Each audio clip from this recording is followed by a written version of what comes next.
Hello and welcome to our discussion of product management. And in this discussion we will look at two primary topics. The first would be new product development and the second will be the product lifecycle concept. So in terms of new product development, I'm going to take a very broad approach, and I'm not going to say that a new product is something that's like, transformational and disruptive and things of that nature. I'm going to consider new and improved. We consider new and improved a new product. And new products are important because they're essential for an organization's long-term survival. And you're going, paying $700 a credit hour for Murphy to tell me that new products are essential to an organization's long-term survival. Yeah. Give you an example. If we compare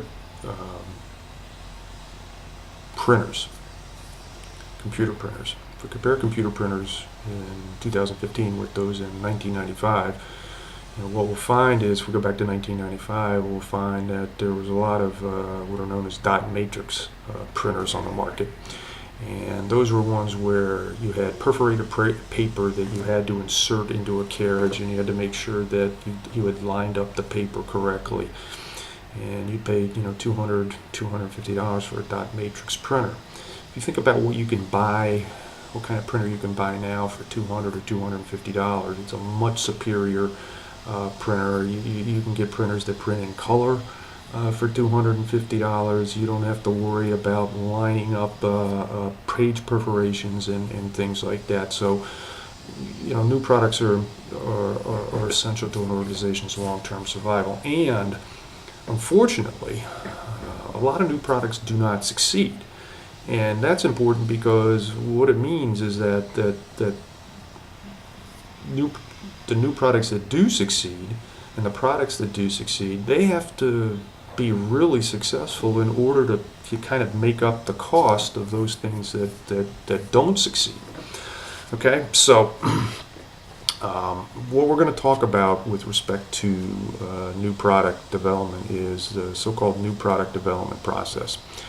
And this is a process that does not guarantee success, but it improves the chances for success, because what you're doing is you're following this sequential process that basically allows organizations different opportunities to kind of stop the idea or stop whatever and not go any further with it before an organization might make a more catastrophic decision and spend a lot more money.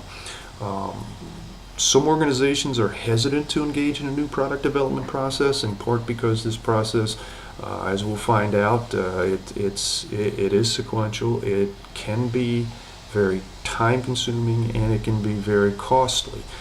So some organizations will, either just come up with an idea and then rush to commercialize that idea, or they'll just they'll pick and choose which phases or which stages of the new product development process they pursue. So the first phase is what's known as idea generation. You've got to come up with ideas, right? Everything starts with you're not going to have new products without ideas, and where are these ideas going to come from? So idea generation is just coming up with the ideas for new products, and organizations can generate these ideas internally. So a number of organizations have research and development groups. Employees can be a source of new ideas. So there's different internal sources that organizations can use to come up with new product ideas. There's also external sources, and some of the potato chip varieties that we that are offered for sale now are basically the things that organizations found out by meeting with consumers. So when I was much younger, you had kind of plain potato chips, And some people would take their plain potato chip and they'd get a bottle of barbecue sauce and they'd dip their plain potato chip into the barbecue sauce, and voila, you've got barbecued potato chips, right? No fuss, no muss. So first phase is idea generation. Following that is idea screening, and this is where a group of company employees do a more thorough evaluation of the ideas that have come forth in the idea generation phase. And so what you're doing is you're getting multiple opinions on the viability of particular ideas. So here's what's happening. If you start out with 10 ideas, the idea screening phase might end up with a group of 3 ideas that you want to move forward with, and 7 ideas that you kind of put in another pile. Well-run organizations will periodically revisit those ideas that have been kind of pushed to the side, in part because macro-environmental factors change, and when macro-environmental factors change, the viability of a particular idea may change as well. So if there's an economic change of some sort, there's a change in the socio-cultural environment, there's a change in the technological environment, ideas that might not have been suitable could become more suitable. Next phase is concept testing, and this is where the ideas that have been generated within a firm are subject to some sort of external validation. It's the first time that an idea is taken outside of a firm. And so what an organization might do is it might gather a group of prospective customers, like in a focus group, and give them the ideas that have survived the idea screening phase, and ask the prospective customers, what do you think of this idea? What are its strengths? What are its weaknesses? Things of that nature. And so because what can sometimes happen is that within an organization, people will go, that's a great idea, that's a great idea, that's a great idea, and everybody, yeah, that's a great idea, that's a great idea, that's a great idea. And there's maybe a groupthink that comes into play, whereas you take the idea outside of an organization, and there may be a group of prospective customers who look at you and go, what the hell were you thinking? Right. So again, there's where the funneling comes in. You've got your ideas, you've screened your ideas, and now in the concept testing phase, maybe the 3 ideas that survived the idea screening, maybe 2 of those are deemed viable to move forward. Following the concept testing is the business analysis stage of the new product development process. And what happens here is an organization projects revenues, cost, and profitability of the idea or ideas that have advanced this far. And what organizations have to be extremely careful about is to make sure that they are getting realistic projections of revenues, cost, and profitability, because there's often a natural tendency for the champion of a particular idea. There's often a tendency for that person or persons to inflate prospective revenues and underestimate prospective cost. And if you inflate prospective revenues and underestimate prospective cost, what you end up with is obviously higher revenues, lower cost makes the project look more profitable than it might actually be. And so again, organizations have to be really careful, because look, you come up with this idea, and this thing turns the world around. I mean, it's like that's your idea, and it's like pride of ownership. So, and again, if we got 2 ideas that survived into the business analysis phase, perhaps both of them get a thumbs up to the next phase, which is product development. And this refers to where a prototype or a model of a product is shown to prospective consumers. So now you've got something more tangible than an idea, right? You've got some sort of model or prototype. And again, this is we've gotten this far, and now we've taken the idea and now we've put it into, something that's more tangible. How well is this going to work? What are some prospective problems? Did we miss the boat? Are there things that we could add, etc. And I did some work a number of years ago with Little Tikes, the toy company that's headquartered down in Hudson, which is about half hour from John Carroll's campus. And at the time that I did work for them, they had an on-site daycare center. And what Little Tikes would do is when it was, when it got to the prototype phase for new products, which would be toys, they would put they would put these toys into the daycare center. And they had a room, and the daycare center had a wall where there was a two-way mirror where people could sit on the other side of the wall, and they could see how the little kids that were in the daycare center would use and play with or do whatever with this toy. And that's really important to think about, because what Little Tikes and other toy companies recognize is the majority of toys that are designed by adults. And there's nothing wrong with that, except for the fact that adults don't think like kids. And so what Little Tikes was able to learn was, okay, so here's the product, and boy, I never thought that kids would do that with the product, or gee, that's really interesting how they're playing with it. And so that's that's the kind of stuff that can come out of the product development phase.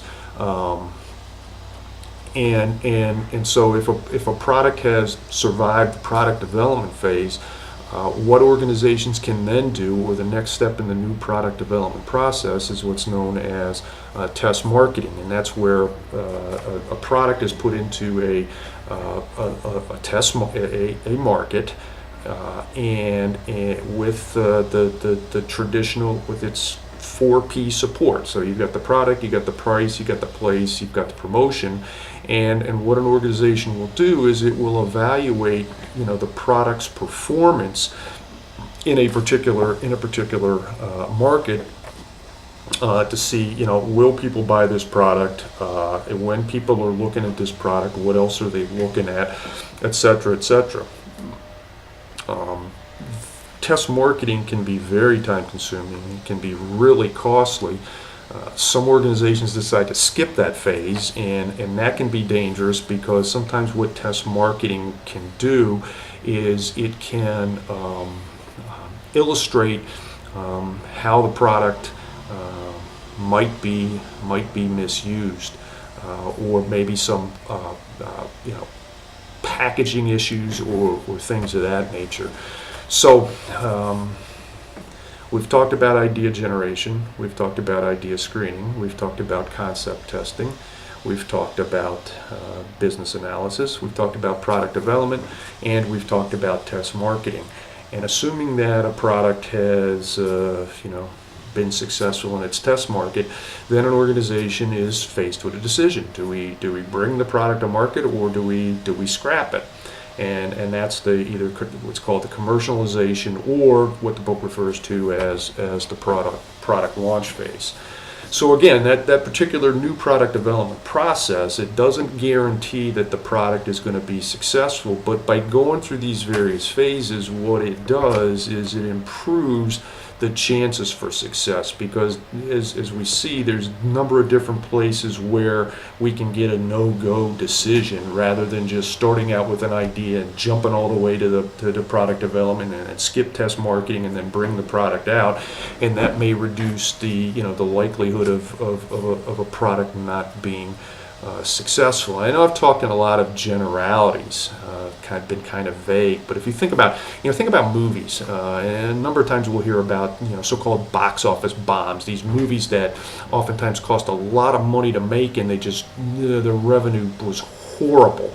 And so I think about a couple of years ago, there was the movie that Johnny Depp was in, the Lone Ranger movie. And I think it was produced by Walt Disney, and that movie cost a lot of money. It was like $150-200 million to make that movie, and its revenues didn't come anywhere near that.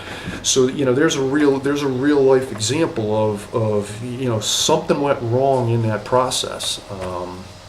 That movie got made, and it was nowhere near as successful as people claimed earlier on in the process.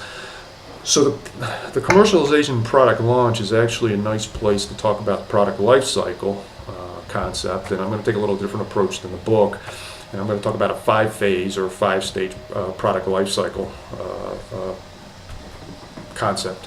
And the product life cycle simply refers to the phases or stages that a product goes through from its beginning to its end. And in the way that I approach it, product launch or commercialization is the product development, is the first phase of the new product, of the product life cycle, right? And we've talked about that. Following the product development is the introduction or the product launch, and part of the reason that understanding the product life cycle is important is not only to understand that there's a product life cycle, but the importance of understanding that the marketing strategies and tactics are going to differ depending on what phase or what stage of the product life cycle a product is in. So for example, in the introductory phase, which is the product's just been introduced to the market, right? From my perspective, it's really important that there be sufficient product available, i.e. that there aren't any stockouts, which means that the inventory isn't available. And me being a logistics guy, one of the things that might happen in an introductory phase that you might not see happen in other phases or stages of the product life cycle is you might see premium transportation, like air transportation, air freight, be used to ensure that a product is not out of stock. Right? In the maturity phase, it would be unlikely that you would put something, on an airplane, a really low value product, a relatively low value product. Like if you're coming out with a new cereal, for example, and you found out that for whatever reason there was some disruptions in cereal production and the cereal wasn't going to be available. If this is a new cereal, you literally might put that cereal on an airplane to make sure that it gets into the stores in a particular market, right? You're not going to do that likely in the maturity phase.